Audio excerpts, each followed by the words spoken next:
You guys will never guess what's coming up on this stage next.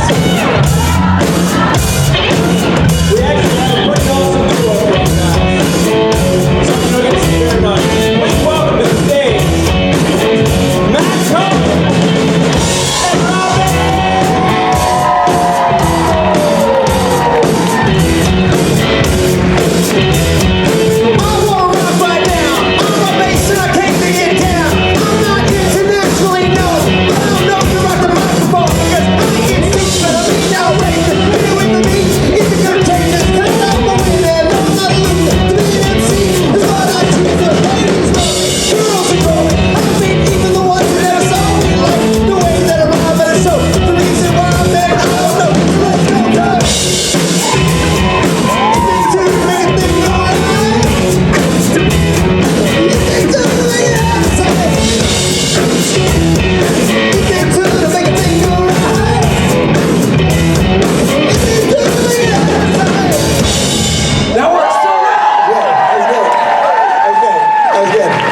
And Jason Mann on the beatbox, thank you. Jason Mann.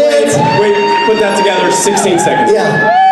Thank you, the boys in the band, for literally slapping that together last minute. This is a perfect segue to, Mann started the beatbox, and he was staying at my house before Burbank Con, and he taught my kid how to beatbox. No way. My son, I'm pitching my son on Jason Mann's as he's about to arrive. You're really gonna like this guy.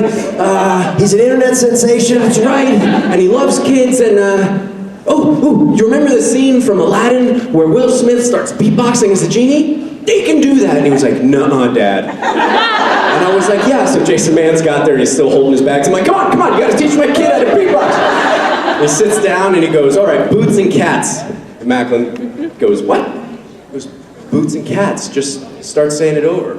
Macklin starts going, boots and cats and boots and cats, and Jason's like, a little faster, and so Macklin's like, boots and cats and boots and cats and boots, boots, boots, boots. I swear to God, just like that it happened. My kid can beatbox now. No way. I don't swear to God, I swear to Rob. Wow. I had to share that. And then you just take the full world.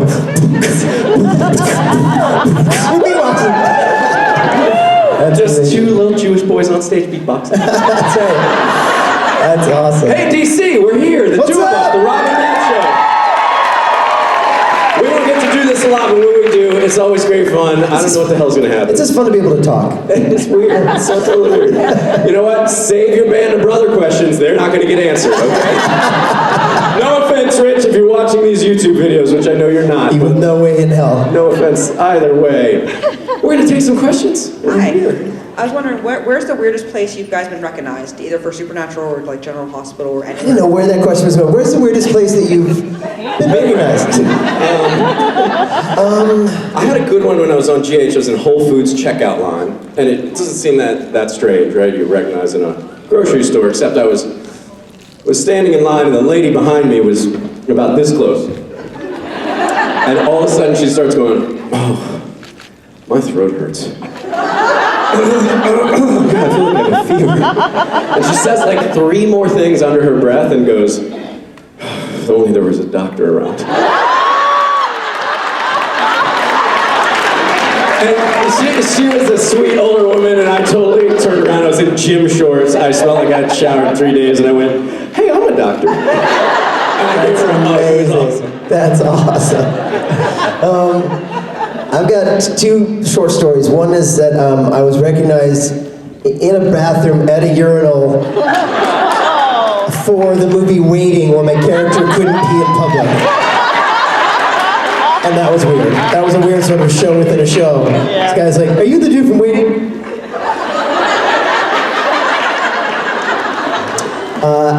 And the other one was I was at a grocery store one time while I was on the show Felicity. So this is 20 years ago.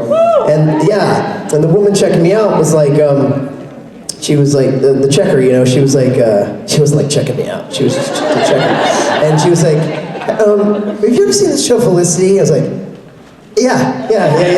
She was like, it's a good show. I was like, it is a good show. It's a great show. It's an awkward pause. I was like, I'm actually on that show. And she's like, you are? it was a non-recognize. It was this weird sort of, I still don't know, and I was like, yeah. She's like, who do you play? I play Richard, the guy who's like friends with Scott Foley, Noel, and you know, it's like, huh. Literally, that was it. All right, well, thanks a lot. So yeah, that was the. She's like, boop, boop. You know this is on sale, right? Nothing. I've had a few of those with you and Rich, funny enough, like walking through, like convention lobby of sorts, and I'll be like trailing back and you guys will be like 20 feet up. And I'll be like walking by and somebody will come up next to me and be like, oh, it's Rob and Rich. And I literally am like, I look at them deeply, hoping they'll recognize me. I'm like, and then they're like, do you have a marker? And I'm like, you know what? Gold, silver, or black. She goes, oh my God, you're so prepared. I'm like, all right. And I really walk on. I thought about that yesterday because Jeff and I were stranded together in the airport, Jeff Priest and I, and so we did a post, we took a picture of each other, and I was like, at least I'm stranded with Jeffrey Parise, at Jeffrey Parise, and I was like, hashtag God and Osmodeus, right? Right. And I saw one of the first comments I saw was, oh, bad luck for Rob and Rob's friend. It's fucking Jeffrey Parise, man. Little respect for each other. It keeps us human, man. It does. I love you guys just build us up and people us right now. Yeah. Oh, people hand me a phone to take a picture of them and Rich. Like, that's happening. Hey, buddy, do you mind? That's funny enough has happened with me and Rich several times too, where they're like, oh, would you? And I'm like, I sure will. I'm making a great frame and everything. It's, you guys are coming. I swear one time a woman was like, oh my God, Rich, I love you so much. If we can take our picture, I was like, sure, I took a picture, and she was like, thanks, Chuck. So she recognized me. She's opted out. She's not into it. She wasn't there with the Chuck photo op. I'm good today. Yes. Hello, my question is actually for you, Rob. So we saw Chuck go from the hermetic book writer and then the kind of sweet, goofy, nonchalant God. From the beginning, when you kind of started thinking that you were God, did you know you were going to end up being an asshole? No. I did not see that coming. But I mean, this whole character journey has been like that, right? I thought, the first episode, I thought it was just one episode and done, just the prophet guy, and then turns out I came back, and then at the end of season 5 is when I found out I was God. But then Eric Kripke was like, you're probably not coming back, because we can't really have God as like a guest star all the time, you know? Okay, that's okay. And then season 10, they brought me back as sort of like a wink, like sort of, hey, it's me, still checking you out, not bad, that whole thing. And then season 11, I had that whole arc with Amara, and like that was awesome. It's like some of my favorite episodes I've ever done in television. And then I thought that was kind of over, and then I came back again, and I was a real ass. So the whole time it's been a surprise for me, but it's super fun to play. Every version of Chuck has been fun for me, and this current version is very interesting. I didn't see it coming, but I think it's kind of genius what they're doing, and I think this season is just going to be pretty epic. So I'm excited for you to see what we've done so far and what's to come. And I don't even know what's to come, but I'm excited to see it. So. Thank you. Yeah. You there? Hi. Hi. It's good to see you guys. It's good to see you. Thank you for Lady. being here. Thank you for that. So I was just wondering about like how you guys came to be on the show, what your audition process was like, or what sort of brought you to Supernatural, and what that kind of journey was like to getting on the show and like immediately being on the show, and what those reactions were. Well, I have actually, it's kind of a funny story, and this deals with Robert Ulrich, who I know originally cast the show. I don't know if he still does or is at his office or whatever. Robert Ulrich, great casting director, right in the Valley in Los Angeles, and I remember getting the audition, not knowing what Supernatural was. Sorry. What season? This was season 4. Season 4, so probably as the end of season 3 was airing, I was auditioning. Didn't know what it was, watched a few episodes. Saw that I was supposed to be this JDM guy at the time. I knew him, but I didn't know him from Supernatural, so I whatever, looked up some stuff, saw some videos. I was like, all right, I'm good. Take my headshot. I walk in the office, and Robert's in a small, office at the time. It's just his desk, and he's sitting behind, and the door's like over here, and I walk in. He's got, I see it's my resume on the back, so I know he's looking at my headshot, but he's holding it in front of his face. I can't see him, so, hey, how are you? I'm Matt. And he literally goes with the headshot, drops it just so his eyes come up, and he goes, wow, you really do look just like him. I hope you're all right. I hope you're good. And he flipped it over and looked at the resume and then put it down. He's like, all right, go ahead. And I was like, shit, I hope I'm good too. And I read it one time, and then the callback was for Kripke. It was just Kripke and Ulrich. Wow. And it was on the Warner Brothers lot, where they have those houses, And that was it. I went in there, and Kripke actually wrote some of Boogeyman 2, which was the first movie I ever did, so I guess he was semi-familiar. Oh, wow. Somewhat, with who I was, and I went in, and he, I don't know, no direction, just kind of let me do it. Who directed that episode, your first episode? I want to say, Steve Boyum or somebody that is on to doing something else. Steve Boyum was a ex-stuntman turned big action director of I think he TV. might have directed one of mine, yeah. Yeah. So he hasn't been. I haven't seen him in a while. I don't know if he hasn't been around. I haven't been around on the show. Yeah. But yeah, that was my first thing. It was basically you fit the look. Please don't suck. Go. What was that? Here I am, 100 years later, I know. and 7,000 conventions later. Yeah. Rob and I are going to be on walkers momentarily. Yeah. What about you? Casting, you remember? It's funny you say I always had the opposite. Well, you don't look like what we were thinking. Well, let's see if you can act. Honestly, that was always, I prided myself in changing their mind. Because you don't really put me in a box, really.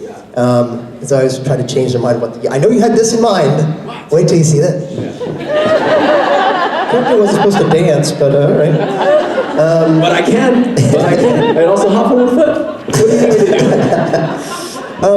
do? There was a casting director and one of the producers in the room, and I don't know who it was.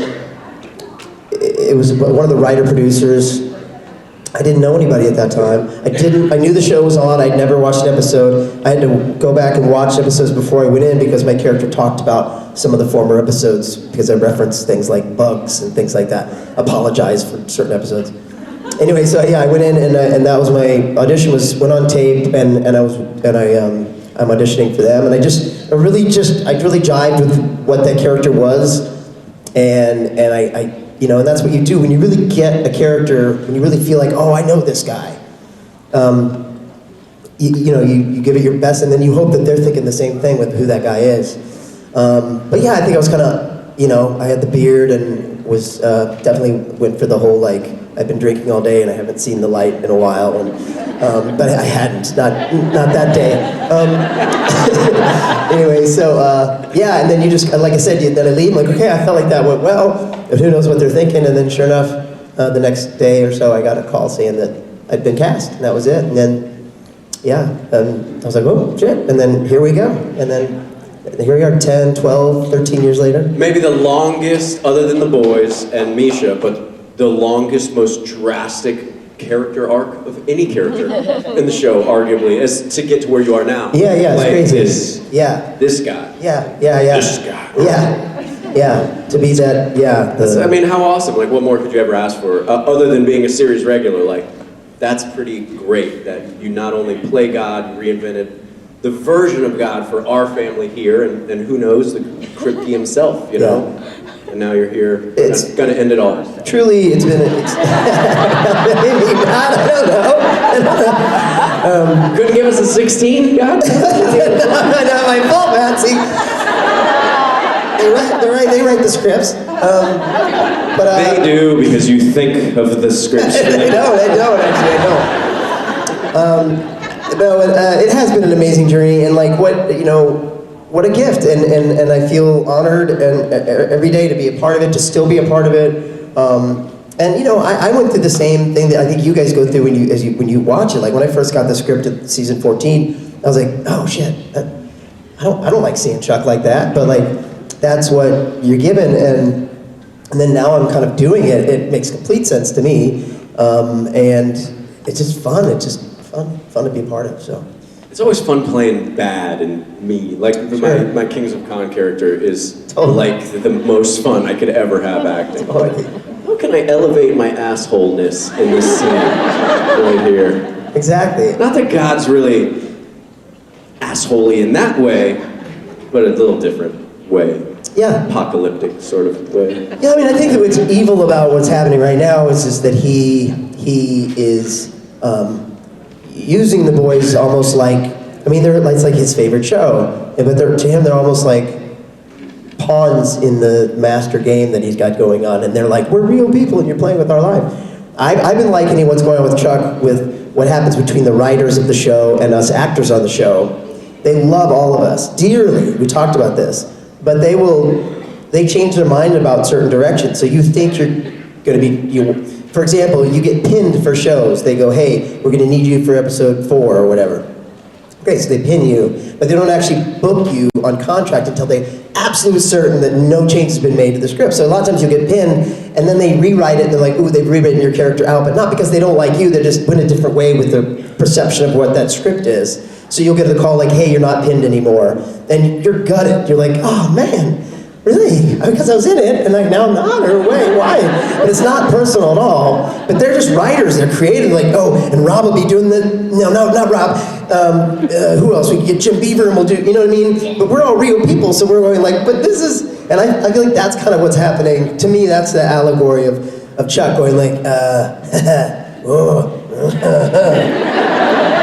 and then, Dean's going, what the F, Chuck? And I'm good. So. I think it like strikes such an emotional level with us because we essentially, all of us guest stars from the show we play the lottery, the supernatural lottery, but the odds are like 1 in 40 to come back, and we're like, ha ha, yeah, 1 in 40 is great. How come I never win? Yeah. They don't pick my number. The odds are whatever the opposite of only 2. Unless you're those 2. Hasn't Misha died like 6 times? Yes, everybody's dying and living. I don't know what's going on. You should know. I should. Yes, ma'am. Okay. Hi. My question was, do people ever talk to you via internet or real life and criticize you for how you portray God on the show based on their religion? I haven't gotten a lot of that. Not that I've seen, but honestly, I do not pour over the comments for that reason, because I'm just kind of scared of confrontation, but also, it's always nice to see compliments, but even the compliment, it just makes me a little uncomfortable. I don't know. This is what I love. I love interacting with real people and talking, in reality with people about stuff. But stuff on the internet can sometimes be misconstrued. You don't know what people meant. And so I try not to get too far into it because I'm the kind of person that I'm pretty sensitive and I take things to heart. And so one person will say one thing and they may not even meant it that way, but I'm like, oh no, that's not what that was supposed to be. So that being said, I've never seen anything that's like, you're not God. My God is this. And I've never gotten anything religious. Just the hardest thing I've gotten recently is just like, you're an ass. But which I don't normally, not something Rob Benedict got a lot of. But now I'm okay with that. I get it. I know what people are talking about, and hopefully they know that me person is that I'm not an ass, but I'm portraying someone who can be perceived as an asshole. But anyway, so yeah, no, I've never gotten anything like that. I've had priests or nuns at conventions who are like, hey, I'm a nun, and what up? But no, the whole thing's been kind of fun. It's just been fun. It's such an honor. It's such an honor to play that big of a concept. I've never ever had any opportunity like this as an actor. So it's been a great. What a thrill. So I'm like, hey, oh, by the way, that part you were playing, you're actually now this. Like, I'm what? It's like winning the lottery. Woo-hoo. But yeah, I don't want that responsibility in real life. I don't want it. It's fun to play it. If you ever meet a nun, you should be like, hey, what up? What up? God. Yeah. And just see what they say. Totally. I do God, I play God, I'm the God. What up? See, they're like, oh. It's yeah, they smack me. When I meet people in real life, they're like who don't know the show, they're like, what's your character? Who do you play? I'm like, I'm God. Like it's a weird. It's funny, you say it like that, and all your friends, we go, like when I'm meeting new friends, I'm like, oh, what's up? Yeah, my buddy Rob's coming over. He plays God on television. So, he's a big awesome deal, and he's my friend. He plays God. Did I say that? God. He's God, the G-O-D, all capitals. You know? And, Yeah, I get bashful about it. here he is, God. Comes right in, tells a good joke. I'm like, God damn, God's funny. I didn't say G damn. I was like, God damn. It was Good. It sounded like I wouldn't do it right in front of him. Yeah, I heard. Here it goes. Next question. Oh, sorry. Matt, I wanted to say how fun karaoke was last night. It was truly amazing. That's what I heard. Karaoke would like to say how fun you were last night. Thank you for partying with us. I felt bad because I wanted to ask Rob a question, so I wanted to tell you how awesome you were before I ask Rob a question. Is that okay? Future note.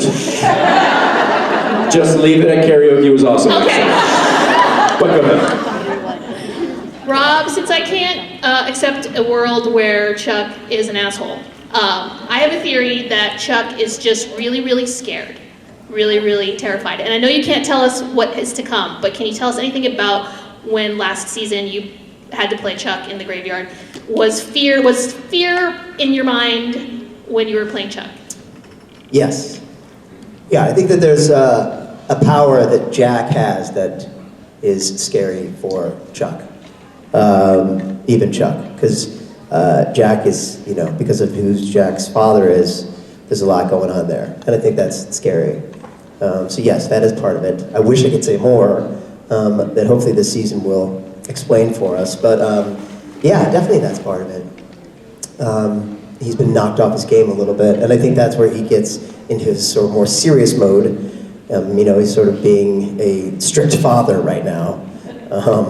And this is the way that I am feeling. I know other people might put a different word on it, but strict father is what I'm going with.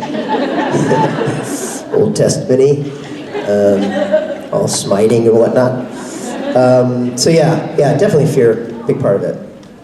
I also want to say that we always love it when people, because when we're up here with Rich, there's a lot of times people like, Matt, Rob, love you guys so much. You guys are just so awesome. But my question's for Rich. We get that a lot. My favorite was one time this girl in like Minneapolis or something was like, Rob, I'm Lisa, I'm your brother's friend. I'm like, oh my God, yes, he told me all about it. Yeah. She's like, yeah. My question's for Matt. True story. Or the time my mom for the first time saw a Rich, Rob, Matt panel, and afterwards, I was like, Mom, you just saw the first panel. Like, what'd you think? She's like, oh, I just saw it. It was just lovely. But my question's for Matt. Matt, it's like a General Hospital question. I was like, wow, it just got done to me by my mom. I love it. I hold those moments high in my heart. It's right at the top. But yeah, you're very perceptive. That fear is definitely a weird thing that he's dealing with that he has not dealt with before, not on this level. Thank you so much. Thank you so much for your karaoke statement. Hi. Hello. I feel bad after what you just said, but my question's actually for Rob too. Matt, I do love you. I'm sorry. But it's about the current season and I kind of have to. Okay. So Rob, with Chuck, what upsets him more? Sam actually shooting him or Amara leaving him behind? We're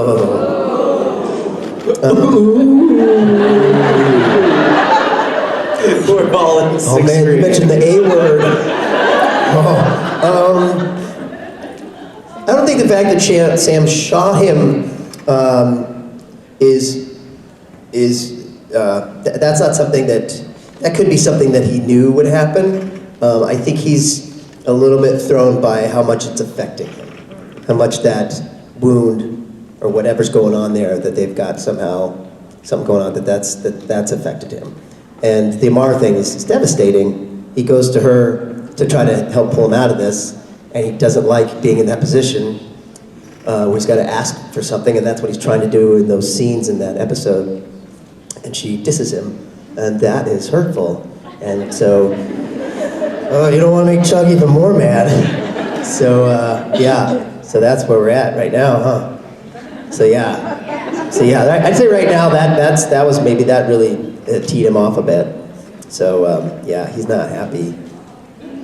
Thank you so much. Yeah, thanks. He's seen better days. So it wasn't on this week, it'll be on next week, right? Yeah. Oh yeah, that's the one Jensen directed. I'm excited for you to see. Four, yeah.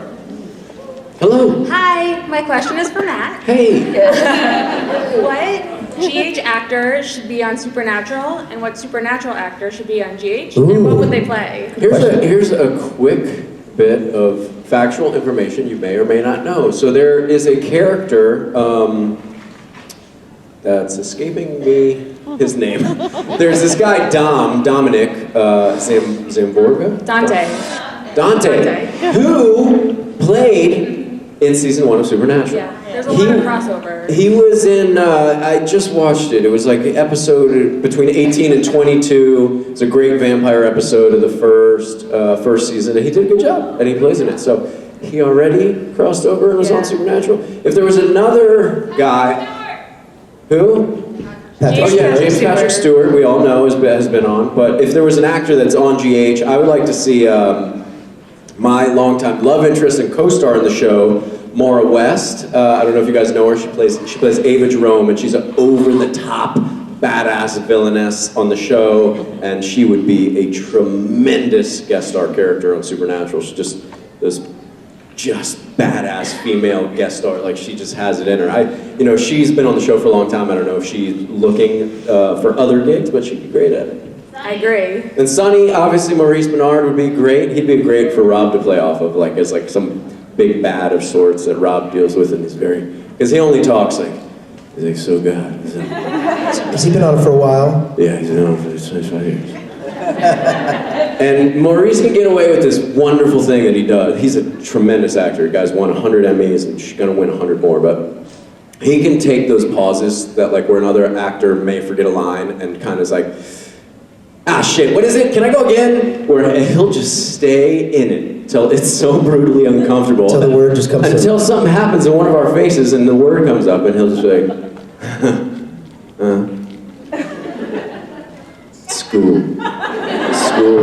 School is where it all began for me. And when I finished school, I went and got a snack after school. And you know what?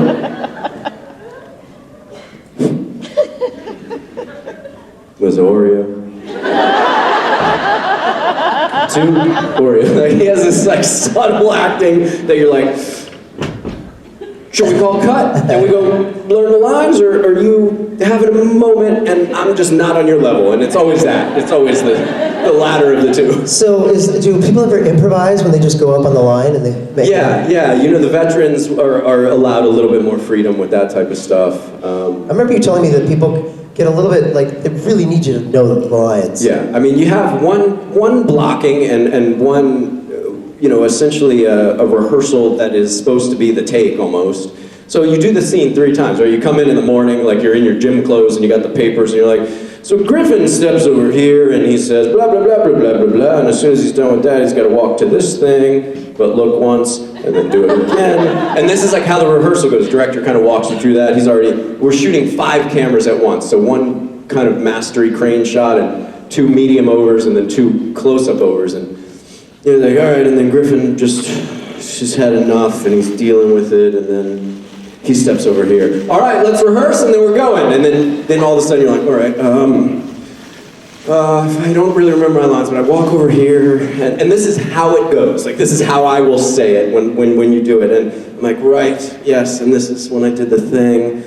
All right, I guess we're ready, go ahead.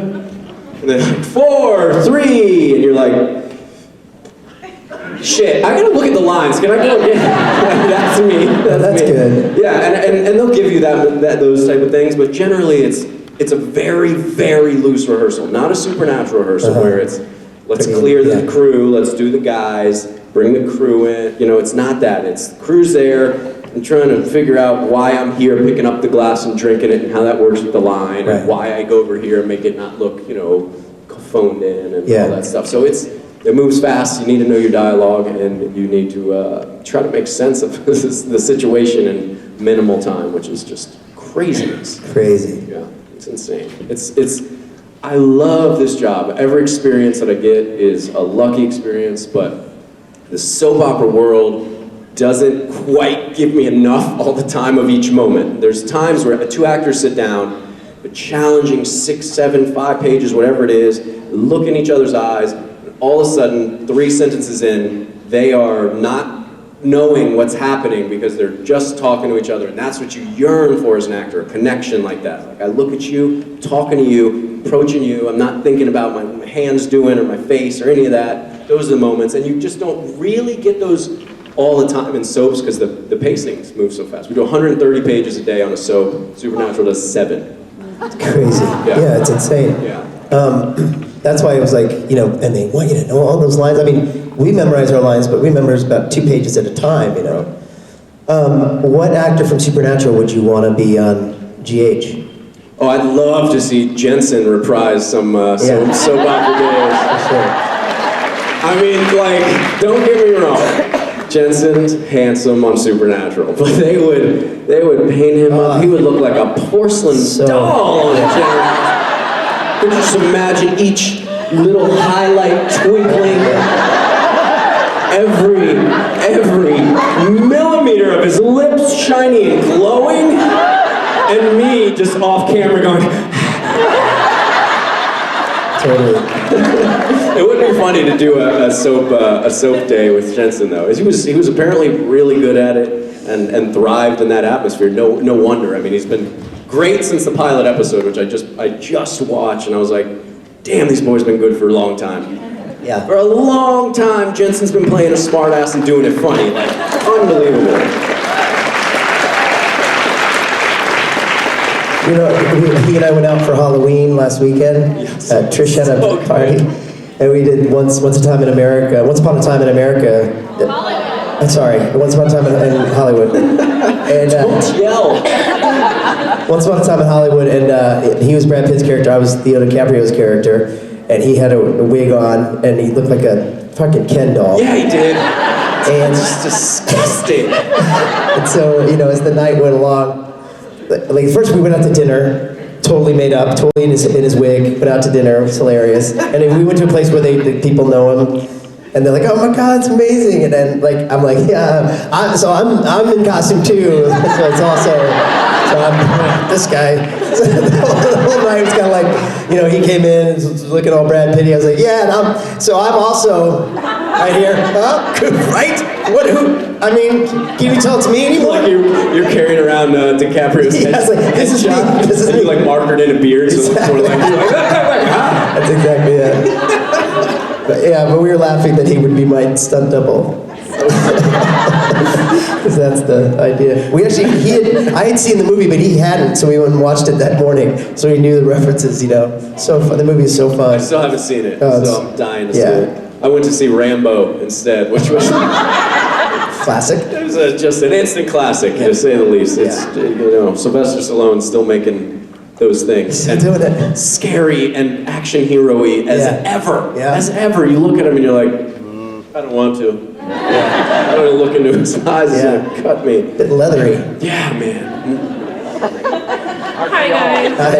Guys, what's your favorite blooper that you've ever had in Supernatural or any other show that you've played in?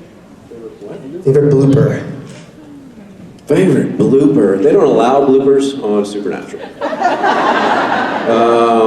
Favorite blooper. I have a great new blooper, which will also segue into my pitch for my holiday movie. So let me start here. So there's this, I just finished this Hallmark movie, I'll make it quick. Yay, Hanukkah. Hanukkah and Christmas, all day long, prepare yourselves. Sufganiyot, raise your hand if you know what that is. There we go. To the Jews in the audience, thank you. How about a menorah? Raise your hand if you know what a menorah is. There we go, all right. 2 holidays come together and make one fantastic weekend. So I'm in this scene, right, and it's the final scene, right? The family finds out the thing they're not supposed to find out. We're confronted by the people, the girl's here, the boy's here, the mistletoe's here, the whole thing happens. We filmed her coverage first of all the dialogue that would lead up to a kiss. So as a professional actor and married person, you don't kiss her unless it's the shot for the kiss. You know, you just kind of go in and the camera sees her lean in, she goes out of frame, and I just kiss her on the cheek. She pretends that was the best mouth kiss she ever had. They get a reaction, blah, blah, blah, blah, blah. We do it like 4 or 5 times. She's acing it every time. 4 different takes. Oh my God, the director, this guy Jeff Beasley's amazing, amazing Canadian director's like, dude, moving on, turn it around. These are all terms we love to hear in the business. And the day is going as it should. He's pumped up, her coverage was perfect. They get the master shot, we still don't kiss because they're going into the thing. Turn around on my coverage. He goes, we have about 10 minutes left on the day. We gotta get this right away. And I'm like, no sweat, man. 1 take Matt, been doing it the whole time.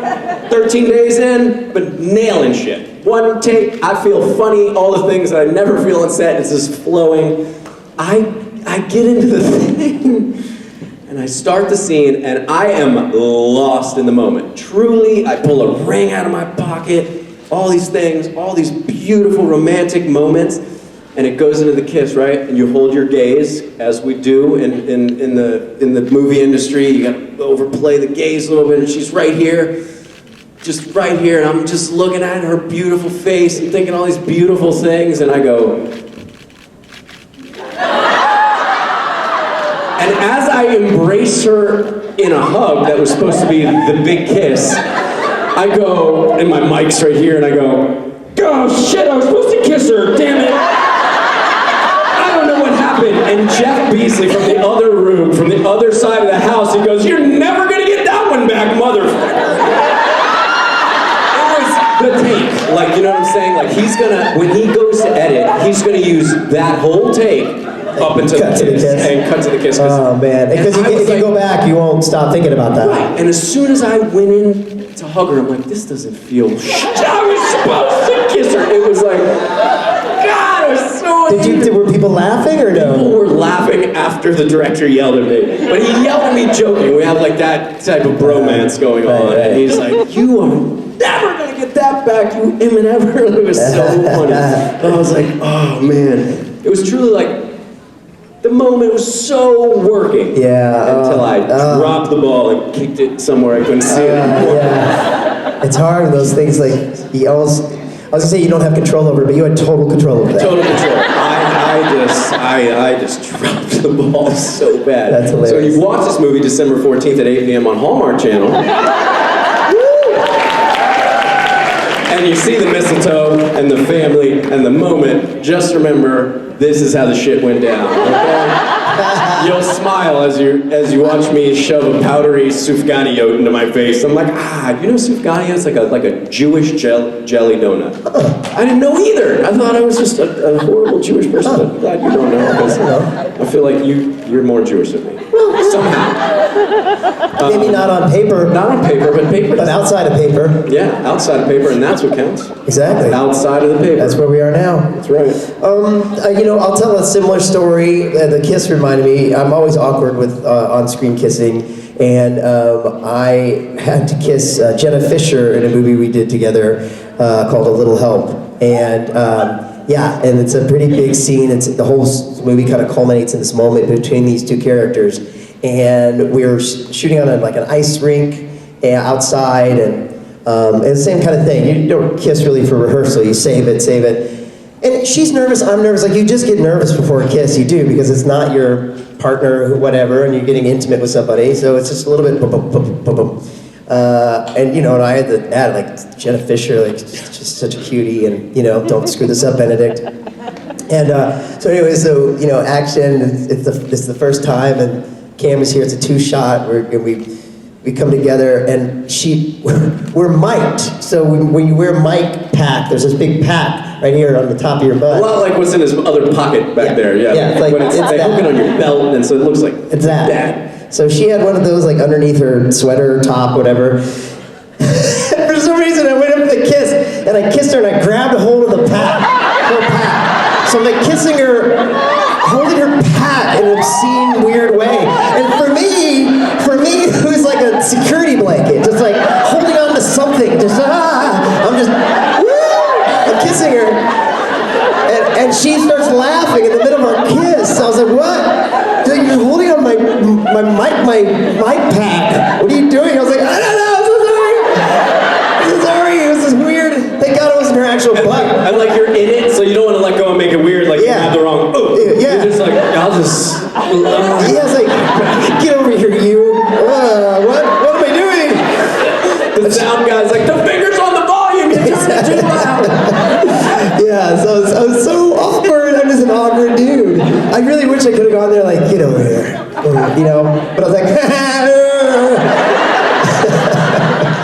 so yeah, so she started laughing, so that ruined it. It was never quite the same. I mean, we never got it. I mean, we got it, we kissed, it was fine, but you know, sparks didn't really fly. It was the same thing. All the other takes, like the scene as I was. I mean, the take, even if you're kissing, and you're both going, remember when we did the mic back thing? Yeah, 100%. Anyway, yeah, so I'm still working on it. Thank you. I was actually thinking, as you told that story, I was like, I didn't kiss Mandy in rehearsal, did I? I hope the hell I didn't. I think you did. No, I didn't. I'm just gonna let it go. You were great. You were great about it. I know, but Rich is in my ear Rich is constantly weird. about it. You know, he calls me once every Sunday at 6:15 a.m. in the morning just to remind me that you did kiss her in rehearsal. He's such a jerk. He's such a jerk. Good morning, Cohen. Happy Sunday to you. Don't forget, Rob kissed Mandy in rehearsal goodbye. And he hangs up. And I'm like, where am I? I look at Mandy sound asleep with her sweet face, and I just picture Rob going, No, you were standing right there, and it wasn't in rehearsal. And also, we wrote that whole thing like, oh my God, this would be mad, this would be da-da-da-da. And like, then we had this part like, oh my God, this would be great for Mandy Cohen. It wasn't like, oh, and I'll kiss her. well, yeah, I mean, agree to disagree. Cool story, though. Cool story, bro. Story, bro. It's my wife, bro. Oh man, I guess I was thinking about the mic pack thing. It's so damn funny. It's like being intimate with a robot. You're like, give me that battery pack. Ooh. Sorry, go ahead. Hi. Okay. My name is Nalani. I'm from right here in DC. I feel really bad now because my question's for Rob. I'm going to slowly backpedal out of. In I believe it was season 15, episode 2, you were talking to Amara, and you said you liked the Game of Thrones finale. I just had the plot explained to me, and it seems like it was very horrible. Yes! And I want to know, do you really think it was that good? Because it seems terrible. Right, so it's one of these things where I think the writers wrote that sort of as, that's the joke, right? The God is so off right now that he so doesn't get it and he's not in touch that he's like, hey, that was pretty great, right? That was awesome, that Game of Thrones. Everybody must agree with that, right? So I think that was the joke there. I personally, I didn't dislike it as much as a lot of other people did. I stuck with it. You know, I watched it from the very beginning, that show, and that show is so hard to make and pull off that I think you have to tip your hat to that show no matter what. And it's, to me, that show is so hard to make. And I think what they did, some of the shots they did, those battle scenes were amazing. So could it have been better? Yeah, maybe, but endings are hard. Endings are hard. So it's true. So anyway, I didn't hate it so much, but yeah. But man, God loved it. God really loved it. I have a question. Yes. As a host understudy, yes. When people are talking and there's questions going on, how do you step in and go, it's time to, you need to, it's your well, if you're rich and you come on and you just come on stage and Rob's answering a question, just go, hey, what's going? It's over, I'm here. But if it's you, because you're considerate, wait till Robbie finishes his answer. Right. Or Matt finishes his answer. Right. Which is now. Right. And then you speak. What do you say? You say, hi, I'm Jason Mans, the hostess with the mostest of the understudies. And I'm here to tell you what's coming up next. Robbie? What he said. I wish that. This is what Rich does. This is what Rich does. Yes, I can't wait to tell you what happens in the next season. Season 15. And I'm really excited about it. It's Rich? How was it? Matt Cohen. It's great. You love it? It's great. It's great, man. Matt Cohen, everybody. All right, guess I'm done. Yeah. He also does this thing where, like if it's the three of our panel, he's like, that's Matt Cohen. That's Rob Benedict. And I'm always wanting to say, and that's Rich Spade. He's like, and I'm Richard Spade. Like he takes your... He does it at karaoke too. He's like, on behalf of Creation Entertainment and Lisa Barry and whatever, that's Matt Cohen. And I literally go, and that's, and he goes, I'm Rich Spade Jr. He yells louder than I yell, and I yell on purpose. I'm red. Yeah. So mad to say it. He's so angry. And he can't hear so good. And that's what makes him cranky. He just can't hear so good. Listen, I miss him. I miss him a lot, but it's been so fun not having Dad here. That's right. When the rich is away, the Rob and Matt get to play. Yay! There you go. Hey, tonight, Saturday night special, Matt Cohen will be with us again. This is Matt Cohen. Thanks for joining us.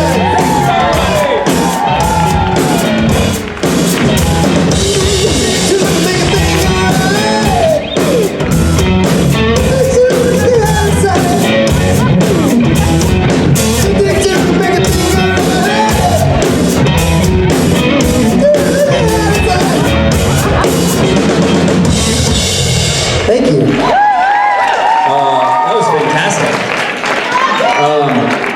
Do you know what's happening next? Huh? Really? No, it's an auction. Oh, it's the auction. Do you have a song for that auction? Do we, boys?